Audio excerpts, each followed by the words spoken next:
Hello, and welcome to Flosstube and Variety Show number 31.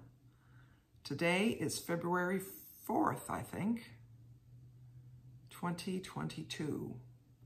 I just can't believe it. I don't understand where the time goes. Where did January go? Seems to me that was about a blink of an eye, but January always seems to fly by for me.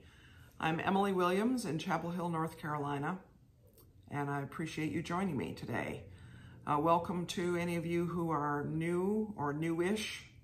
I hope that you will continue to enjoy or find something interesting to enjoy this afternoon.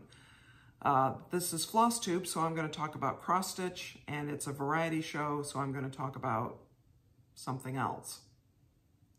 Maybe several something else's. We'll have to see.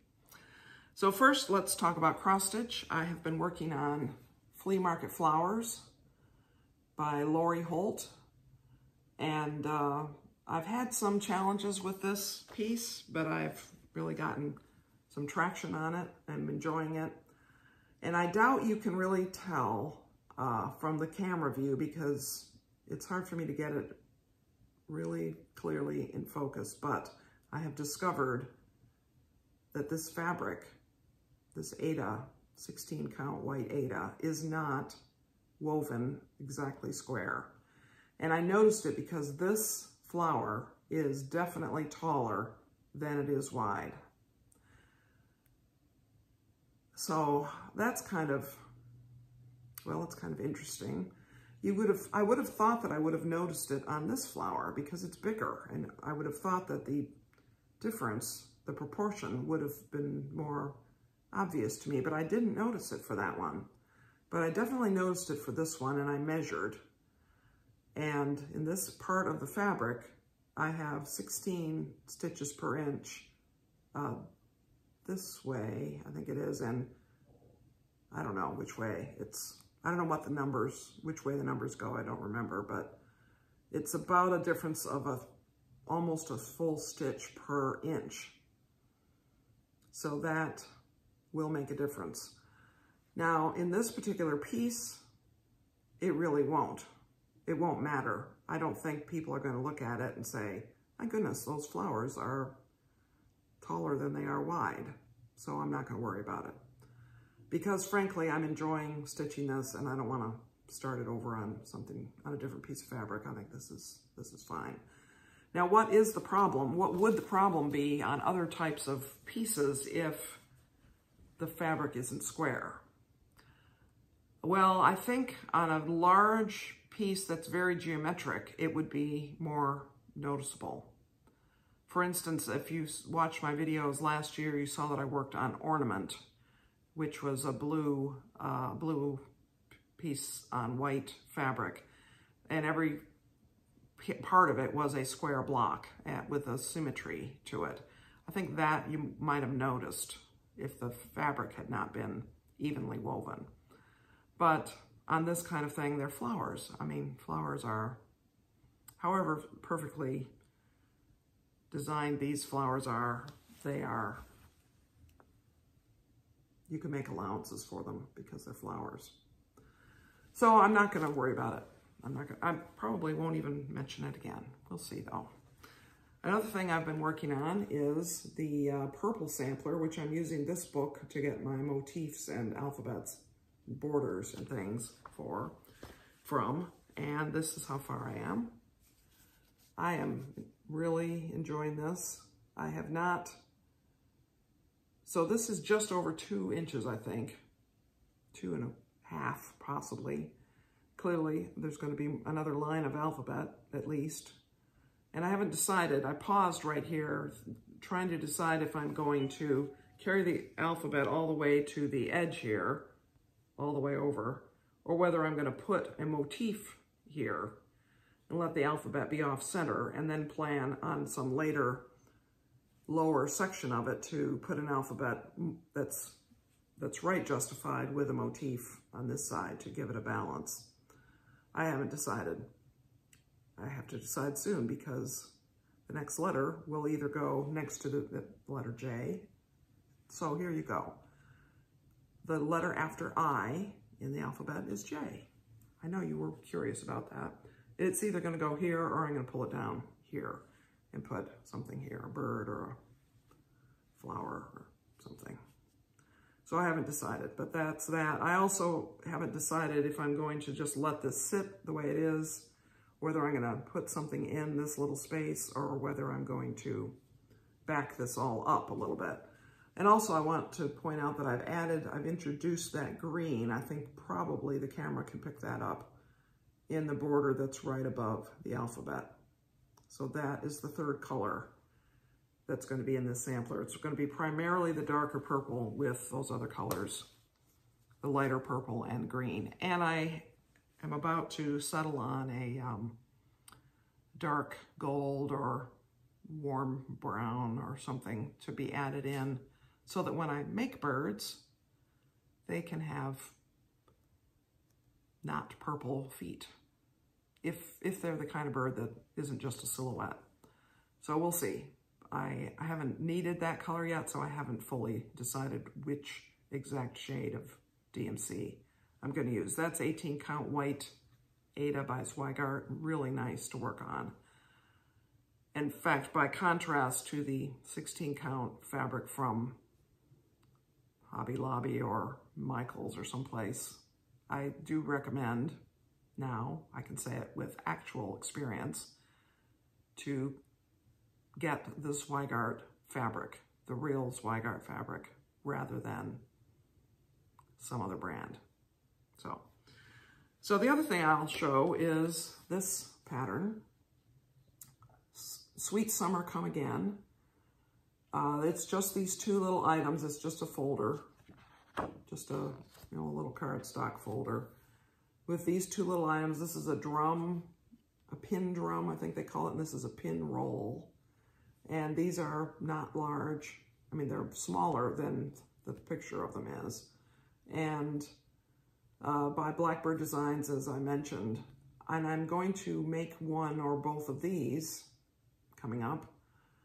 I just was pulling out of my collection the DMC colors for it, and I have a piece of 32 count limestone Lugana, which is the same fabric that I did my Talavera on, that I'm going to use to stitch whichever one of these I start with.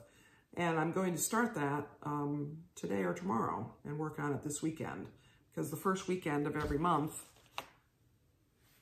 if you follow such things, such routines as Instagram likes to promote, is Blackbird Design Weekend Stitch Along, or abbreviated, or the hashtag BBD Weekend Sal. And I participated in that last year, did 2 different Blackbird designs over the course of the year. So, and I didn't do anything the first weekend in January because I was still in holiday mode and I was playing games. I wasn't starting new cross stitches. So, but I will work on that this year. So I'll at least get a start on one or the other of those pieces. So that'll be fun. So that's all I'm going to show about cross stitch. I'll mention that I also did put in about 500 stitches on Under the Roof of Blue Ionian Weather, which I won't show. Well, I'll show this, but I'm not going to show the cross stitch because it's gray, and I have it in the hoop, and it's my Nurge, N-U-R-G-E, Nurge hoop, wooden hoop that requires a screwdriver to loosen and tighten. And I'm sorry, I'm just not going to take it out of the hoop right now.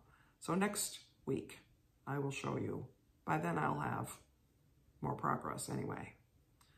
So that's it for cross-stitching for today. So what is going on? What have I been doing? What am I about to be doing? I'm retired, which should mean I just have stretches and great swaths of time to do whatever I want. And largely, that is true. But the next 4 weekends, I am busy every weekend, and more than average busy. And I think, how am I going to have any energy to do all these things on the weekends? I am just, let me just say, when I used to be working full-time, I would work 45 hours a week, 50 hours a week, some big weeks. I would have evening activities, meetings, social things, and I would have busy weekends, and I wouldn't feel exhausted. So I don't know. I don't know what happens. So anyway, I am going to be busy. Tomorrow evening at 6 p.m. Eastern Time, the Carolina-Duke basketball game will be taking place. That is the, as I mentioned, I think in my video last week, probably the biggest college rivalry in basketball is Carolina versus Duke. We would really like to win. We really would. I'm going to be there with my friend Ivis. Ivis is the person who usually goes with me to basketball games. This will be the first time we've been to a game together this season. So anyway, the other thing that I already have begun doing, even though technically they've barely opened, is the Winter Olympics are now on. And yesterday I watched a little of the men's short program. Nathan Chen, I believe his name is, American skater. He's amazing. I look forward to seeing how that unfolds. There's some other really beautiful skaters that I saw last night also who are in the hunt for the medals. And figure skating in general, I enjoy. I love alpine sports, alpine skiing, I mean, particularly downhill. And I came a few Olympics ago, we watched biathlon, which is a Nordic sport where you ski, cross-country ski for a while, and then you stop and you shoot a target with your gun, and then you cross-country ski some more, and you stop and shoot another target. And it's a race, and there's also accuracy questions, and if you miss a target, then you have to do a penalty lap of skiing. And, you know, cross-country skiing and shooting, how can that be interesting? Well, it is fascinating. I really look forward to seeing that. And the physical conditioning that these skiers need to have in order to be able to ski full tilt or something close to full tilt up and down hills on cross-country skis, and then stop and be steady enough to hit a target, which is, I think, about the size of a dime at some meters away. You know, it's not like from me to my kitchen door, thankfully. You wouldn't want me shooting a gun inside my kitchen. It's a distance. It's a distance, and their heart has been pounding. So they have to be able to collect themselves. They have to be able to hold their gun steady in order to hit that tiny target. And then they put their gun back over their shoulder and they take off again skiing, heading for the next shooting range. Very interesting. So I'm looking forward to that. Bobsled, luge, there's a crazy sport, insanity, all of those things. I really, really love the Winter Olympics, and that is starting now. The other thing I'm going to talk about is puzzles. Not jigsaw puzzles, though I certainly could talk about jigsaw puzzles, and perhaps I already have, but I'm going to talk about pencil puzzles. And it's a category of puzzles which includes Sudoku, but it really includes more logic puzzles. And anyway, the whole category of pencil puzzles, crossword puzzles, other kinds of puzzles, and other kinds of puzzles, and a lot of word puzzles are in the category. Battleship, logic type puzzles. This is Games Magazine World of Puzzles, which I have a subscription to, which I had a subscription to years ago, and I let it lapse because I didn't have time to do enough of the puzzles to make it worthwhile to keep the subscription. And then recently, my great-nephew was doing a fundraiser for his school and selling magazines, and because I'm a very nice aunt, very nice great aunt. In fact, I'm a great aunt, aren't I got subscriptions, a couple of them, and one of them was to Games Magazine. Here's the previous month's edition. Comes every other month, I think, or maybe it's 5 times a year. That's often enough. And the great thing about it is it's pencil and paper. It doesn't require my electronic devices. And in theory, I could do it in bed at night, except I don't.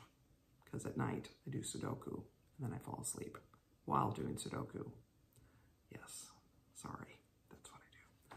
But the other thing I'm doing, and I'm just going to put a little screenshot of the logo up here, is I have participated in the World Puzzle Federation Sudoku Grand Prix. The first round was a couple weeks ago. I think I might have mentioned that I was going to do that. And I did. I completed 2 Sudoku puzzles out of 14, I think there were, for a total of 27 points out of a possible 600 for the round. And I could have also, if I had finished all 14 puzzles within the time allowed, I would have gotten points as a bonus for finishing with time remaining in the 90-minute round. Well, yes. I completed the 2 puzzles. I worked on 2 other puzzles and didn't. I made some mistake. And one of the challenges with the World Grand Prix, the World Puzzle Federation Grand Prix, and many of the competitions of that sort is that you need to do the puzzles on paper with a pencil or a pen if you're crazy. I'm not. And, well, I may be crazy, but I don't use a pen to do Sudoku puzzles. And I'm not used to using paper and pencil to do Sudoku anymore because I've been solving a lot of Sudoku puzzles on my iPad and on the web. So even that is a challenge, just to figure out how do I use my notation, how do I back up if I think I've made a mistake, which that was the problem with 2 of the puzzles. The other 2 puzzles I attempted that I made mistakes in is that I practically had to reprint them and start over because it was hard to figure out where did I make the mistake, what logical steps did I take that were based on a wrong deduction, how far back was that? I couldn't unwind it, and so I couldn't complete those puzzles. But the next weekend of the competition is the second weekend of February, so 2 weekends from now. And it's a very busy weekend for me. Nonetheless, I'm going to find 90 minutes to set aside to do some Sudoku on paper and garner another few points. I believe there are 8 rounds. If I were to get 25 points per round, I would have 200 points by the end of the competition. And so that's kind of my goal, is to have 200 points. That should be doable. I would love to get more. If there are 600 points per round, which I think is correct, then there's 4,800 points altogether. It would be kind of fun to get 480 points. I think I'd have to get lucky, though, and not goof up on a puzzle, which, with practice, I should be able to do that. So I think that is all I was planning to talk about today. I'd love to know, I am curious as to anybody else subscribes to this magazine, World of Puzzles, enjoys various kinds of puzzles, or does online logic puzzles, or what we might call pencil puzzles. I'm curious.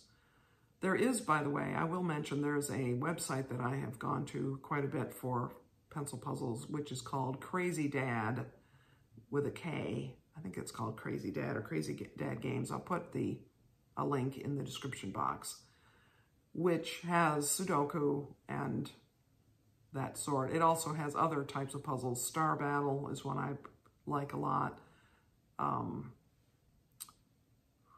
Slytherin, I think it's called. There's a couple different, Slitherlink is what it's called. And there's a lot of puzzles which I've seen in other apps or as pencil puzzles that are available on that website, and a lot of it is free. So you can really amuse yourself quite a bit with free puzzles. And he also has a way for you to give a little donation if you wish. You can buy PDF collections of puzzles if you want to print them out and do them without electronic support, which I haven't done that yet, but I do appreciate the content on that website. So that is it for now. I hope that you are having a great week and will have a good weekend coming up, doing cross-stitch or other crafts, spending time with friends, reading, doing puzzles, whatever it is that you enjoy doing. I hope you have a chance to do those enjoyable things this weekend. And many blessings to you, friends.